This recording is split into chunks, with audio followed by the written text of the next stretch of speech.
بسم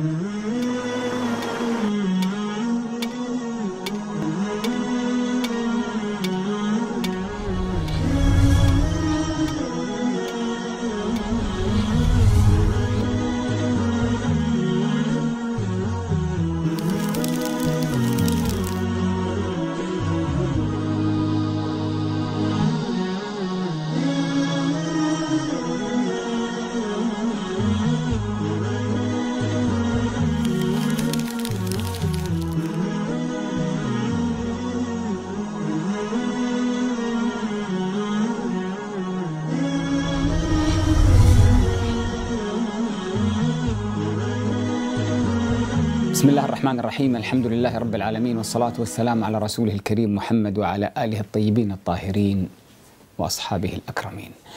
هذه الحلقة الثانية مع البروفيسور جون زيغلر، وقلنا في الحلقة الماضية أنه أحد أشهر خبراء العالم في الفقر والغذائي وأزمات الجوع، وكشف وفضح الأزمات من خلال الشبكات التي تصنعها، إن كانت البنك الدولي أو صندوق النقد الدولي أو شركات المعولمة أو إلى آخره من الكلام الذي لا أحب أن أكرره كما قلت في الحلقة الماضية. إلا أن الرجل صاحب نزعة إنسانية ينتصر للفقراء في الجنوب وفي آسيا وفي أفريقيا، ويكشف المخططات الاقتصادية ويبين كيف أن ثروات العالم كافية للعالم وأكثر، ولكن الرأسمالية المعولمة المتوحشة الليبرالية الاقتصادية هي التي تلعب لعبتها من خلال الوسطاء وما شرحه في كتابه سادة العالم الجدد. هذا البروفيسور الكبير من تعريف بسيط فيه اللي هو مفوض الأمم المتحدة السابق الخاص بالغذاء، عضو المجلس الاستشاري لجنة الحقوق الإنسان في الأمم المتحدة، أستاذ علم الاجتماع في جامعة سوربون باريس جنيف، حاصل على درجتي الدكتوراه الأولى في القانون، الثانية في الاجتماع، حصل على وسام فارس من فرنسا في القانون والآداب والوسام الذهبي من إيطاليا، ودكتوراه فخرية من جامعة مون في بلجيكا. كان نائبا في البرلمان السويسري أظن لعام 1999. كان نائب يتحدث عدة لغات: الفرنسية، الألمانية، الإنجليزية، الإسبانية، البرتقالية 8. كتب كتبه أحدثت ضجة: كتاب الجوع كما أرويه لابني، سادة العالم الجدد، إمبراطورية العار، المافيا الجديدة، كراهية الغرب، أسياد الجريمة. عنده كتاب جديد اليوم يطلع اسمه الدمار الجماعي بالفرنسي والإنجليزي، ونطلب إن شاء الله أحد يترجم لنا بالعربي حول تقارير كتبت. مرحبا بك أستاذ بروفيسور جون زيغلر. اليوم حوارنا راح يكون عن الغرب والإسلام، وأول سؤال: يدور في أوروبا في السنوات العشر الأخيرة نقاش حول الهوية الوطنية، وغالبا ما يقود هذا النقاش إلى مهاجمة الإسلام ومظاهر التدين في المجتمعات الغربية، وصولا إلى قضية الحجاب والمآذن كما تعرف وغيرها. ما هو التحدي الذي يمثله الإسلام ومظاهره للهوية الوطنية الأوروبية؟ وهل هناك أطراف مستفيدة من إذكاء هذا الصراع وهذه الروح؟ C'est évidemment une question tout à fait centrale. Il y a actuellement une stratégie du grand capital européen, américain aussi, mais surtout européen, pour organiser la diffamation de l'islam. Organiser la diffamation de l'islam pour une raison tout à fait simple. Vous savez que l'Europe, les 28 États de l'Union européenne, ont 33,8 millions de chômeurs permanents. C'est-à-dire la crise est très très profonde. En France, il y a 5 millions de chômeurs permanents. En Allemagne, il y a des millions de chômeurs. Un rapport de l'UNICEF qui vient de sortir sur l'Espagne dit que 18% des enfants espagnols en dessous de 10 ans sont gravement et en permanence sous-alimentés parce que la misère progresse. En Espagne, le gouvernement Rajoy a buffé tous les repas scolaires et les allocations familiales. Donc, dans cette situation de crise économique fabriquée par la spéculation bancaire, les oligarchies dominantes de ces pays, suivies par le gouvernement, cherchent un bouc émissaire. Alors, il y a 5 millions de musulmans en France, de pays tout à fait différents, qui respectent les lois de la République, on les stigmatise. On dit, ah, c'est eux qui sont responsables pour la crise, pour dévier la colère des travailleurs contre leur élite dirigeante. En Suisse, par exemple, exactement la même chose. On fait une loi, une initiative populaire contre la construction de minarets. Disant, les minarets, qui ont un lieu, qui est le lieu de prière et de culte de la religion musulmane, des musulmans qui respectent parfaitement la constitution suisse, les minarets sont une menace pour la paix en Suisse, donc il faut interdire la construction de minarets, ce qui est une absurdité totale. Ou en France, on fait une loi contre le foulard. Enfin, ce qui est un acte raciste. Un acte raciste. D'interdire à une femme de témoigner de sa conviction religieuse. Puisque la liberté religieuse, la liberté de croyance est garantie par la Constitution française. Pourquoi alors désigner des femmes musulmanes et dire « Ah, elles portent le symbole de leur conviction, de leur croyance, qui est une chose personnelle, et un droit constitutionnel en plus, on va interdire l'accès à la fonction publique, par exemple, etc., d'une femme qui porte le voile. » C'est un acte de pur racisme, mais qui obéit à une stratégie capitaliste. Il faut fabriquer des boucs émissaires pour détourner le regard sur des vrais responsables de la crise économique qui est réelle en Europe occidentale et qui va s'approfondir. La misère augmente, le chômage augmente partout, les gouvernements sont impuissants face à cette crise-là. Et ils ont peur, donc il faut un bouc émissaire. Comme les nazis ont désigné les juifs, ou comme les Américains longtemps ont désigné les noirs comme la cause des dysfonctionnements sociaux, etc. C'est une stratégie.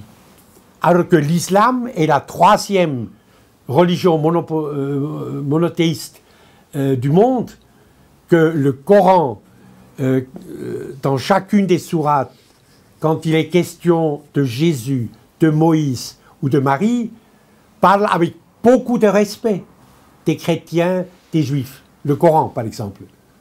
Donc l'islam comme religion est un islam de tolérance, de fraternité.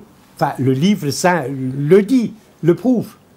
Vous comprenez? Alors attaquer la communauté musulmane, maghrébine ou moyen-orientale, etc., dans les banlieues parisiennes par des lois racistes, par des discriminations au moment de l'emploi, etc., est une stratégie totalement détestable, mais qui est motivée par la peur des dirigeants capitalistes, du peuple français qui un jour va se lever et abattre cet ordre colonial interne, cannibale du monde. بروفيسور،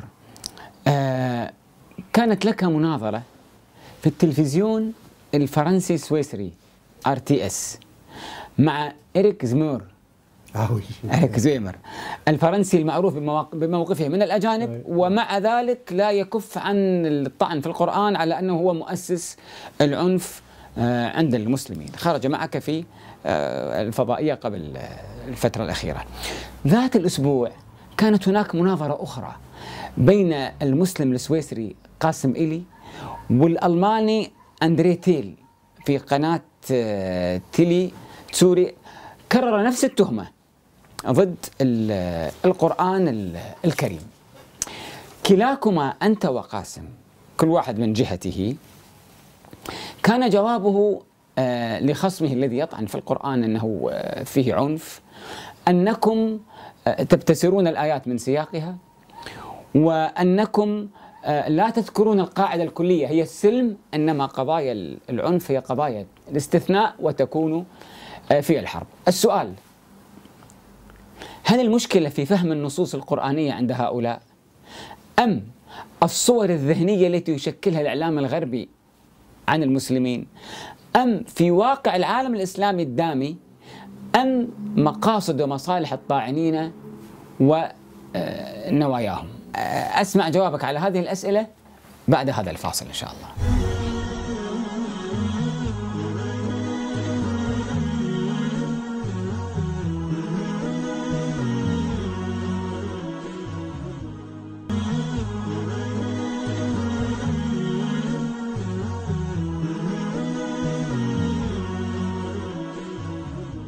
مع البروفيسور جان زيغلر، وهذا أطول سؤال سألته إياه.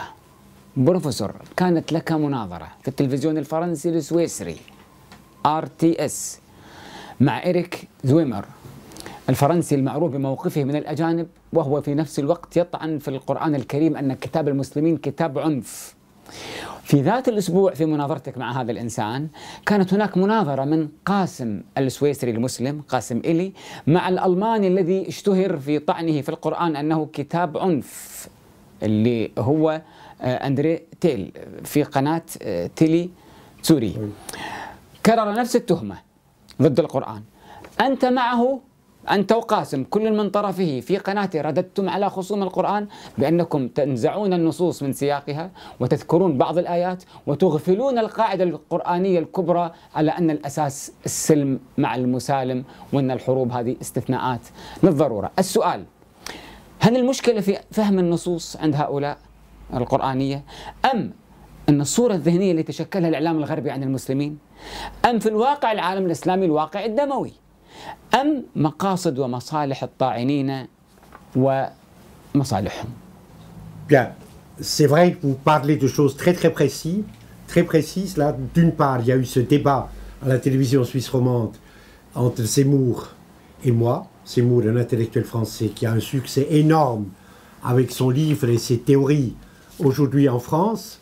Et à Zurich, en allemand, à la télévision, il y a un débat également qui a été suivi par beaucoup de monde, par un nommé Thiel, qui développait les mêmes théories que Zemmour. Et quelle est cette théorie? Elle est de dire, voilà, l'État islamiste en Daesh, en Irak et en Syrie, à Raqqa, égorge des prisonniers, viole les femmes, tue des enfants, etc., commet des crimes effroyables, cet État islamiste. Donc, les musulmans, c'est des assassins, c'est des gens dangereux, etc. Or, ce que fait Daesh ou Al-Qaïda, etc., le terrorisme en général, c'est exactement le contraire de ce que dit le Coran. C'est exactement le contraire. C'est comme le Coran toutes les sourates du Coran sont des indications de vie paisible, pieuse, rapport avec Dieu et rapport avec les autres, qui sont des rapports de tolérance. Et si vous prenez les trois grandes religions monothéistes, judaïsme, christianisme et islam, l'islam n'est pas du tout en conflit, n'appelle pas du tout à l'agression contre les juifs ou contre les chrétiens. C'est absolument, littéralement le contraire, puisque Jésus-Christ apparaît dans le Coran, la Vierge Marie apparaît dans le Coran, le prophète parle de Moïse, et chaque fois que Moïse ou Jésus apparaissent dans le livre saint du Coran, c'est dans des termes respectueux. Et pas du tout en des termes d'agression, de rejet, etc. Autrement dit, la tolérance. Ensuite, ce fameux terme de djihad qui vient très souvent. Ce problème du djihad qui est utilisé par les diffamateurs de l'islam tout le temps. Djihad veut dire, si on lit le Coran, l'effort sur soi. Ne veut pas du tout dire massacrer tous les autres qui ne sont pas des musulmans. Au contraire, le Coran respecte profondément les autres religions monothéistes. Il a cette fameuse sourate 4, c'est la seule qui parle de élimination, d'attaquer. C'est-à-dire si quelqu'un, dit la sourate 4, veut empêcher le musulman de croire en son Dieu, alors là, il faut le combattre avec la violence. Uniquement quelqu'un qui veut empêcher le musulman de croire et d'exercer sa foi et de faire ses prières, etc., et d'obéir au Coran. Là, cette sourate 4, c'est la seule qui parle d'une réaction violente contre cet agresseur. Mais alors, des gens comme Thiel, ou tous ces intellectuels diffamateurs, calomniateurs de l'islam, sont au service, évidemment, d'une stratégie. Servent d'une stratégie, celle du grand capital dominant en Europe, des classes dirigeantes en Europe, qui ont peur des conséquences sociales de la crise. La misère qui avance en Europe, le chômage de masse qui avance, le désespoir des familles qui avancent. Et il faut détourner cette colère sur une autre communauté. Sur une autre communauté. Le bouc émissaire, vous savez, c'est un terme courant en France, c'est le bouc émissaire. On doit chercher une communauté qu'on peut charger de toutes les responsabilités. Et dire, ah, c'est à cause de ton voisin musulman que tu n'as pas de travail. Ah, c'est à cause de la famille musulmane qui habite la maison ou l'appartement à côté que tu ne trouves pas de logement abordable. C'est une stratégie organisée de diffamation de l'islam, servie par des intellectuels, servie par les médias, pour protéger la classe dirigeante européenne et ses privilèges de la colère des travailleurs qui, eux, réellement souffrent. Mais utiliser le Coran par une interprétation totalement mensonger, créer une assimilation entre des mouvements islamistes, par exemple, violents, comme l'État islamiste, ou comme Al-Qaïda. L'attaque contre le World Trade Center était un crime, point à la ligne, ce qu'Al-Qaïda a fait. Les massacres dans les rues de Bagdad par Al-Qaïda, les massacres en Syrie, égorger des prisonniers, ben c'est le contraire de ce que dit le Coran. Le Coran dit le contraire. Il faut traiter humainement les prisonniers. Il faut respecter l'autre. La femme n'est pas là pour être violée. Le Coran dit le contraire.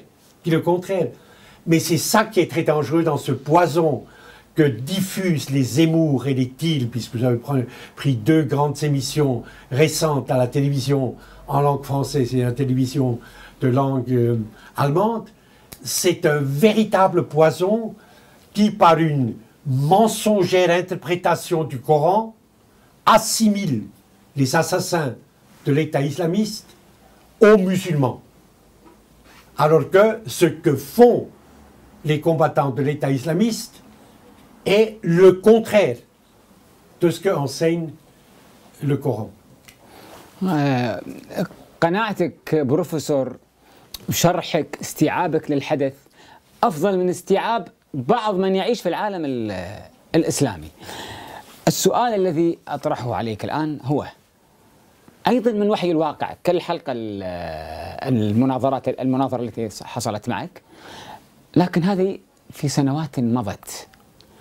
كانت لك في الجزائر محاضرة في الصالون الدولي للكتاب، وقد أثارت مداخلتك في المحاضرة جدلا كبيرا تجاوز إلى الصراخ وتبادل الاتهامات، حين قلت أن تفجيرات 11 سبتمبر تحصيل حاصل لكراهية الغرب والحقد عليه. ما هو التحدي الذي يمثله الإسلام؟ وأنا أعلم أنك قلت كراهية الغرب ليس دعوة موافقة على ما حصل في 11 سبتمبر، لكن أنت تتكلم عن واقع أفرز هذه النتيجة. أسمع منك الإجابة بعد هذا الفاصل.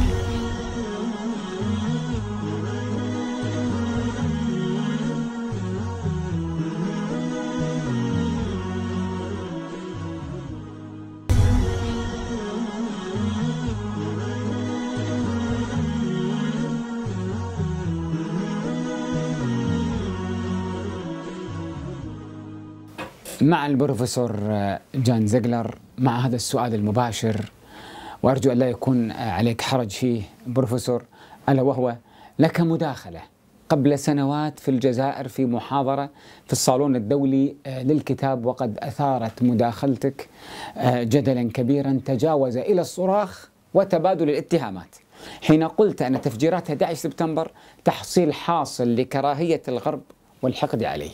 أنت هنا لا تبرر، لكن تقول هذه ثمرة لما يعمله الغرب. السؤال: ما هو التحدي الذي يمثله الإسلام؟ Oui, bien sûr. Bien sûr.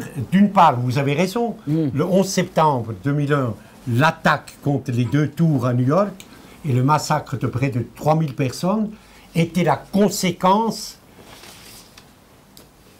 de l'impérialisme, de l'occupation, de l'exploitation du monde arabe par les puissances occidentales.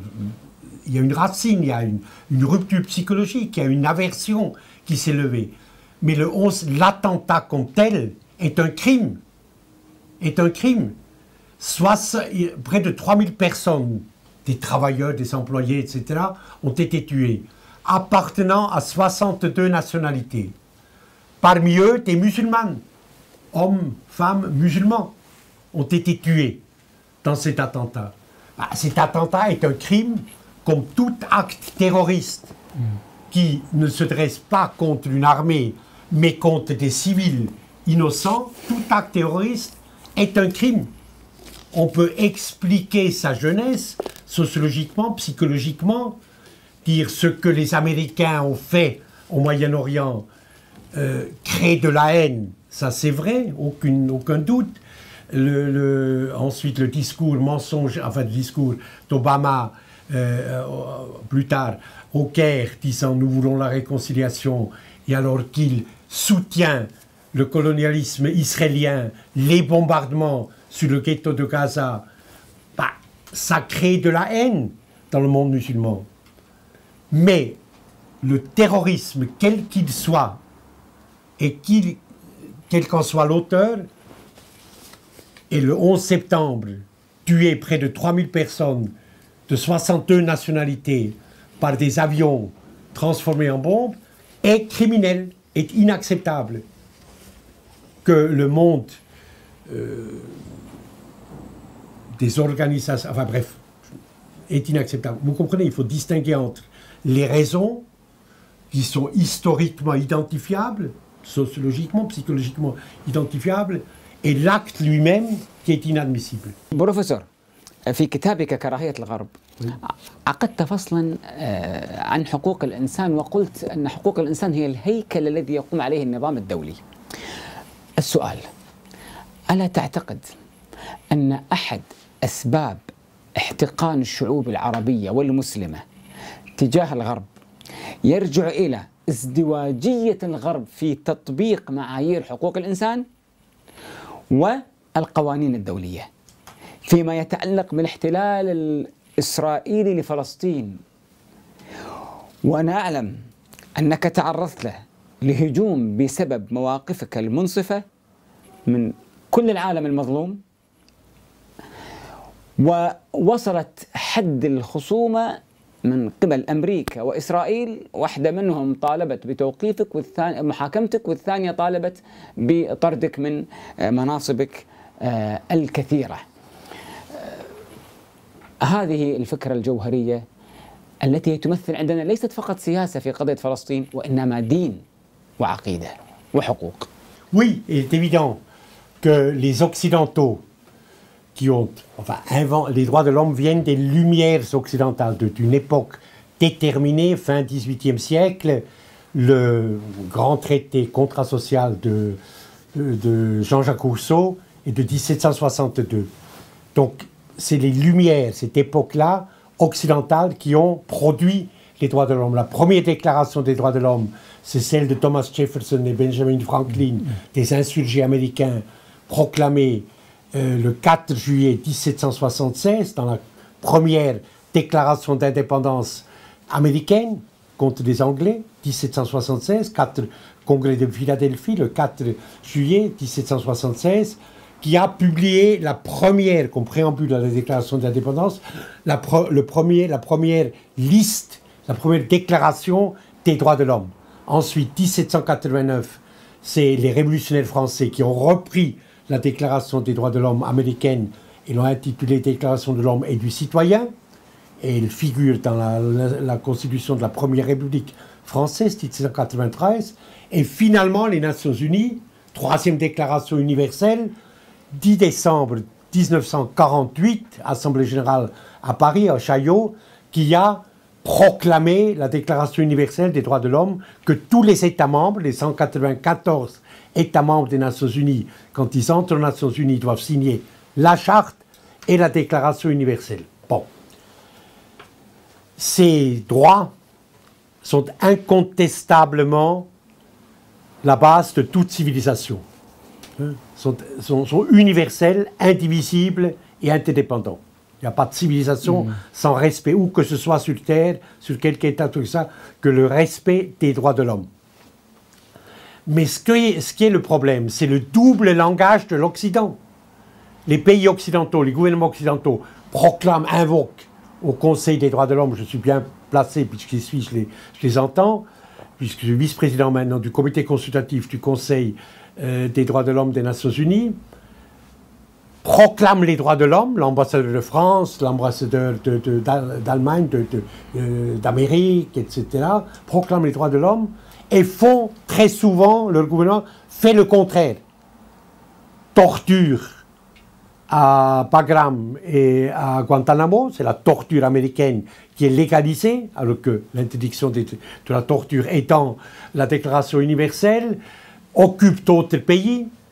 Israël, par exemple, qui est le protégé, l'État mercenaire des États-Unis, viole les conventions de Genève, pratiquement chacun des 31 articles de la Déclaration universelle, et aucune quelconque sanction. Chaque fois qu'il faudrait une sanction quelconque, veto américain.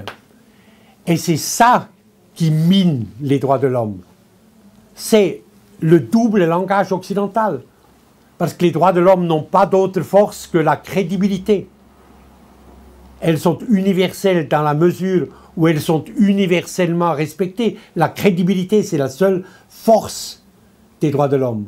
Or, si des grands États proclament les droits de l'homme et ensuite font le contraire à l'étranger, par la torture, par les bombardements, par le vol, Israël, qui vole la terre des Palestiniens, les vole au sens pénal du terme, détourne l'eau du Jourdain, détourne l'eau des nappes phréatiques, réduit en esclavage un peuple, et refuse toutes les résolutions des Nations Unies, toutes les condamnations du Conseil des droits de l'homme, et toutes les normes du droit international. Et l'Occident l'accepte. Je vous donne un seul exemple. Le massacre de Gaza, juillet-août de cette année, 2014, juillet-août 2014. Pendant 5 semaines, l'armée, la marine, l'aviation israélienne ont bombardé le ghetto de Gaza, qui est la région la plus peuplée, la plus densément peuplée du monde. 1,7 million d'habitants sur 365 km². Et on fait plus de 2000 morts et plus de 11 000 blessés graves, amputés, mutilés, rendus aveugles. Personne n'a bougé. Les Occidentaux n'ont rien dit. Les Américains ont laissé faire. Finalement, la résistance palestinienne était tellement puissante, quand même, malgré tout, que Netanyahou a dû arrêter le massacre.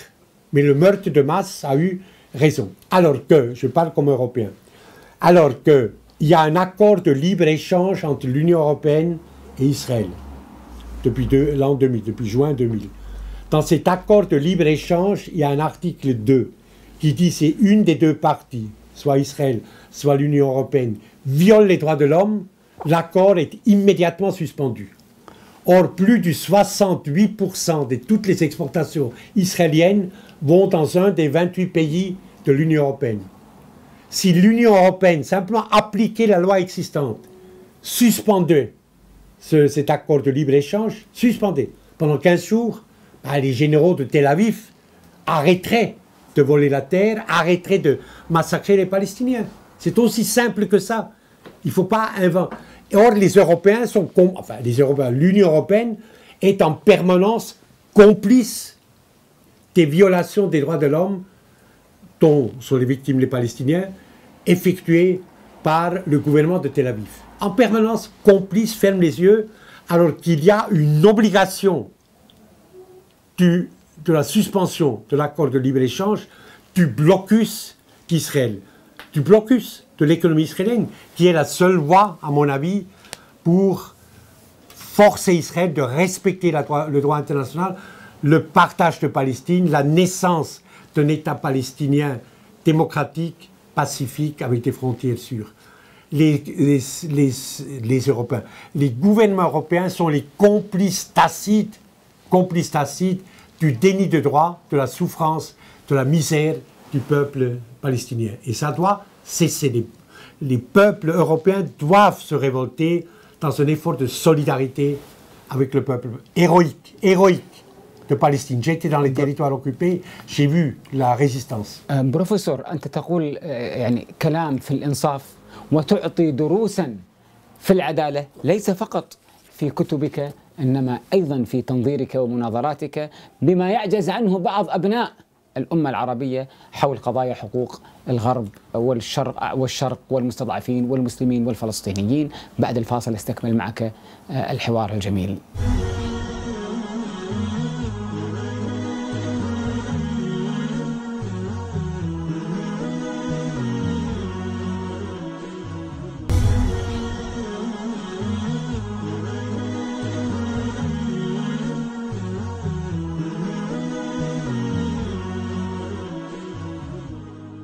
أعود إلى البروفيسور الحقوقي السياسي الإغاثي جون يغلر.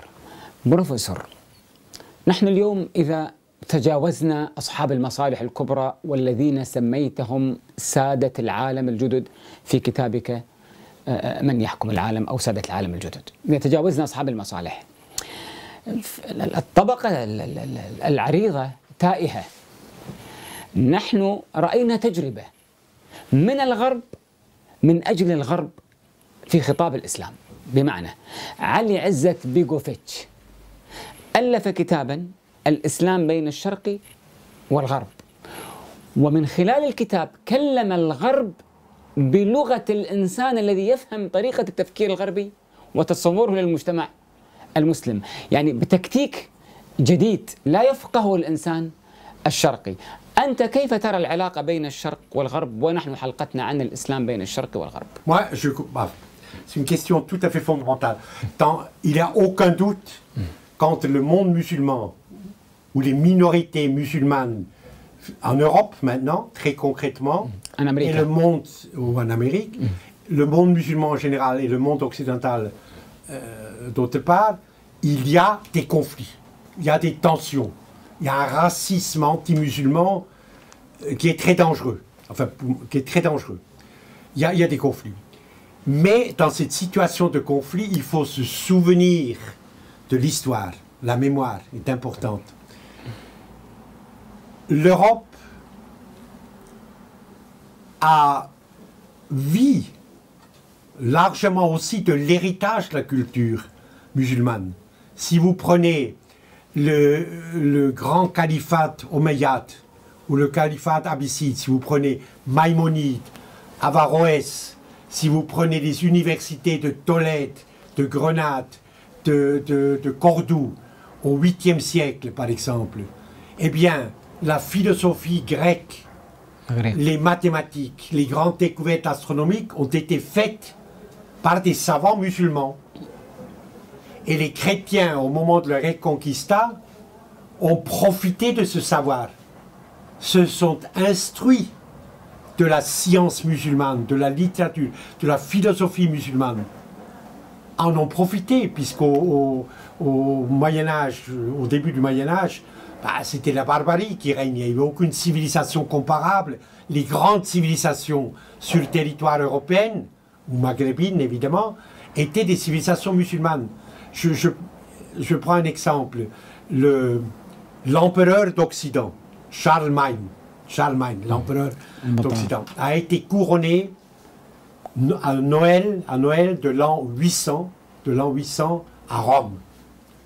parmi toutes les délégations de tous les cours, de tous les rois du monde qui ont assisté, qui sont venus à Rome, la délégation de Haroun al-Rachid, calife de Bagdad, abbasside de Bagdad, était de loin la plus brillante, D'abord la plus riche, la plus généreuse, comportant des musiciens, des architectes, des astronomes, des mathématiciens, des philosophes, qui ont ébloui Rome. À cette époque-là, la civilisation musulmane était non seulement équivalente à la civilisation naissante européenne, mais était nettement supérieure, plus riche, plus rayonnante que toute civilisation européenne où qu'elle se soit développée, soit à Rome, soit à Aix, dans le nord de l'Allemagne, etc. La civilisation musulmane a témoigné pendant des siècles d'un rayonnement qui a nourri les débuts de la civilisation européenne. Et encore une fois, ce moment de transmission, enfin ce moment, ça a duré des siècles, de transmission de l'Antiquité qui était totalement ignorée par les cours européennes, l'Antiquité, la pensée d'Aristote, de Platon, de Socrate, a été revitalisée, étudiée à Cordoue, à Grenade, à Tolède et ailleurs, commenté, critiqué, retranscrit, et ces livres ensuite se sont diffusés en Europe. Sans Maïmonide, sans Awarès, certains étaient des juifs, certains étaient des musulmans, sans ces grands savants du califat omeyyade et abbasside successivement, jusqu'à l'arrivée des Mongols, enfin jusqu'à la catastrophe, quand les Mongols ont détruit le califat, ces siècles-là étaient les siècles de lumière, les siècles d'or pour la civilisation mondiale. Et elle était essentiellement musulmane. Ces siècles étaient essentiellement le rayonnement de la culture musulmane. Et sans cette culture musulmane, eh bien, il n'aurait pas eu de civilisation européenne. Donc nous devons quand même être un peu reconnaissants aux musulmans, ce qu'ils nous ont donné, reconnaissants pour tout ce que nous avons appris d'eux, en sciences, en art, en mathématiques, en philosophie, en pensée, qu'après les croisades sont venues, après la barbarie se sont déclenchées, le colonialisme est venu, que ceux qui ont reçu tout des musulmans se sont retournés contre les musulmans pour les asservir, pour conquérir leurs terres, etc. Bah, ça, c'est une malédiction de l'histoire. Mais il ne faut jamais oublier, quand on est européen, ce que nous devons aux années de lumière de l'islam en Europe.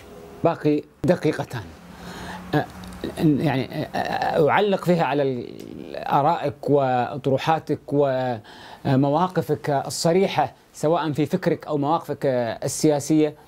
أقول نحن لا نريد من الغرب أن يوافق على أفكارنا، كما نحن ليس مطلوب منا أن نوافق على أفكاره، لكن نريد منه أن يستوعبنا صح، أن يحكم علينا حكما واضحا سليما، لا من خلال ممارسات هنا وهناك، وإنما من خلال العقيدة التي ندين بها.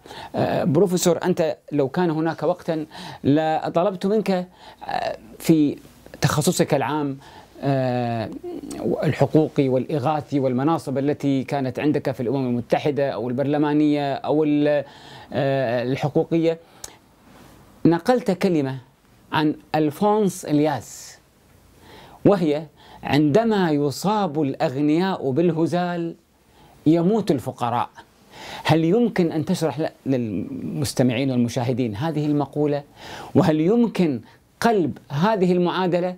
كان هذا السؤال الذي هو مشكلة الفقر والعلاقة بين العالم الثري الغني الرأسمالي الذي يستحوذ على 80% من ثروات الكون وهو يمثل 20% ويستهلك الآخرين، كما قال روجيه جارودي في كتابه الإرهاب الغربي وغيره.